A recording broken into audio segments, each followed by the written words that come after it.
Dear student السلام علیکم. Last lecture میں ہم ڈسکس کر رہے تھے receipts and payments account and income and expenditure account. تو اس لیکچر میں ہم دیکھیں گے کہ receipts and payments accounts and income and expenditure account میں وہ کون سے پارٹیکولر آئٹمس ہیں جو بار بار جن سے ہمیں واسطہ پڑے گا اور ان کی اکاؤنٹنگ کیسے کی جائے گی. تو سب سے پہلے ہم دیکھتے ہیں ڈپریسیشن. تو depreciation gradually decreases the value of asset due to its use. جب بھی ہم کسی ایسٹ کو یوز کرتے ہیں تو اس کے استعمال سے اس کی ویلیو میں کمی آتی ہے، تو اس کو اکاؤنٹنگ کی لینگویج میں ڈپریسیشن کہتے ہیں. تو اس کے لیے اگر جب ہم دیکھتے ہیں ڈپریسیشن موسٹلی ہمیں ایڈجسٹمنٹ میں گیون ہوتی ہے، تو ڈپریسیشن ہمارا ایک ایکسپنس ہوتا ہے. ایک مرتبہ ہم اس کو ایکسپینڈیچر سائڈ پر لکھ لیتے ہیں اور دوسری مرتبہ اس کو بیلنس شیٹ میں سے جو ریلیٹڈ ایسٹس ہوتا ہے اس میں سے لیس کر دیتے ہیں. نیکسٹ ہے سیل آف ایسٹ.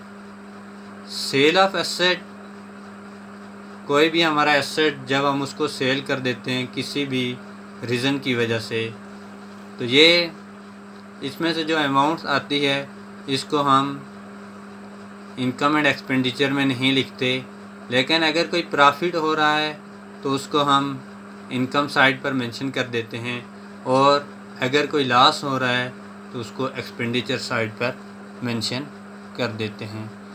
نیکسٹ ہے purchase and sale of newspaper. Purchases will be recorded on the debit and sale on credit side of income and expenditure account. یہ جو ڈیلی بیسس پر نیوز پیپر پرچیز کیا جاتا ہے یہ نہ ہی ہمارا ایسٹ ہوتا ہے، اس کو ہم ڈیلی بیسس میں ایز اے ریونیو ٹریٹ کرتے ہوئے انکم اینڈ ایکسپینڈیچر اکاؤنٹ میں مینشن کر دیتے ہیں. نیکسٹ ہے ایڈمیشن فی. کیونکہ نان ٹریڈنگ آرگنائزیشن یہ ایسے مخیر حضرات ہوتے ہیں جو سب مل کر ایسی آرگنائزیشن کو چلا رہے ہوتے ہیں، تو کوئی بھی آدمی جب اس میں انٹر ہونا چاہتا ہے، رجسٹریشن کرواتا ہے، تو اس وقت وہ ایک مخصوص اماؤنٹ دیتا ہے جس کو ایڈمیشن فی کہتے ہیں at the time of the admission of the member, اور یہ بار بار نہیں ملتی آرگنائزیشن کو. نیکسٹ ہے سبسکرپشن. سبسکرپشن وہ اماؤنٹ ہوتی ہے paid by the member annually to keep membership, کہ وہ اماؤنٹ جو ممبر اینولی اور منتھلی بیسس پر پے کرتے ہیں جس کی وجہ سے ان کی ممبر شپ بحال رہتی ہے. اگر وہ پیمنٹس کو روک لیتے ہیں، ڈیو ڈیٹس پر پیمنٹ نہیں کرتے، تو ان کی ممبر شپ کینسل کر دی جاتی ہے. Next special subscription. Special subscription collected from the member over or above the regular subscription. جو اسپیشل سبسکرپشن ہوتی ہے جو ڈیلی منتھلی اور اینولی سبسکرپشن سے الگ ہوتی ہے، اور یہ کسی اسپیسیفک پرپز کے لیے کولیکٹ کی جاتی ہے. نیکسٹ سورس آف انکم میں آتا ہے نان ٹریڈنگ پرافٹ آرگنائزیشن کا legacy as per will of deceased person. Mean کہ جب کوئی آدمی مر جاتا ہے تو پیچھے جو اپنی وراثت میں کچھ جائیداد چھوڑ کے جاتا ہے، اگر وہ وصیت کر کے جاتا ہے کہ یہ اماؤنٹ کسی ٹرسٹ، کسی نان پرافٹ آرگنائزیشن کو دی جائے، تو اس کے مرنے کے بعد اس کے ورثاء جو اماؤنٹ نان ٹریڈنگ آرگنائزیشن کو دیں گے اس کا نام لیگیسی ہے. نیکسٹ ہے لائف ممبر فی. لائف ممبر فی سم ٹائم ایسا ہوتا ہے کہ بعض ممبر فار ایور ہمیشہ کے لیے ایک مخصوص اماؤنٹ لم سم اماؤنٹ پے کر دیتے ہیں تو اس کو ہم لائف ممبر فی کہتے ہیں۔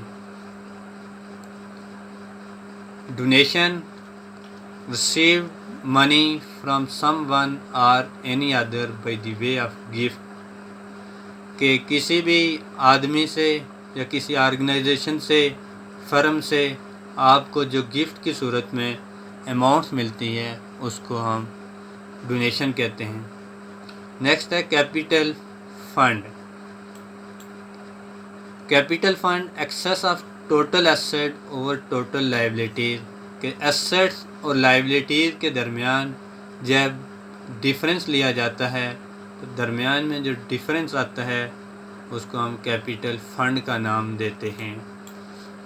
نیکسٹ ہے restricted fund. Restricted fund upon which fund third party restriction exist, جس پر تھرڈ پارٹی کی ریسٹرکشن پابندی ہو کہ مین اس پیسے کو، اس اماؤنٹ کو آپ نے مخصوص کام کے لیے استعمال کرنا ہے، تو ایسے فنڈ کو ریسٹرکٹیڈ فنڈ کا نام دیا جاتا ہے۔ Next in restricted fund upon which fund third party restriction not exist, جس پر تھرڈ پارٹی کی رجسٹریشن ایگزسٹ نہ کر رہی ہو اس کو ہم ان ریسٹرکٹیڈ فنڈ کہتے ہیں۔ Thank you.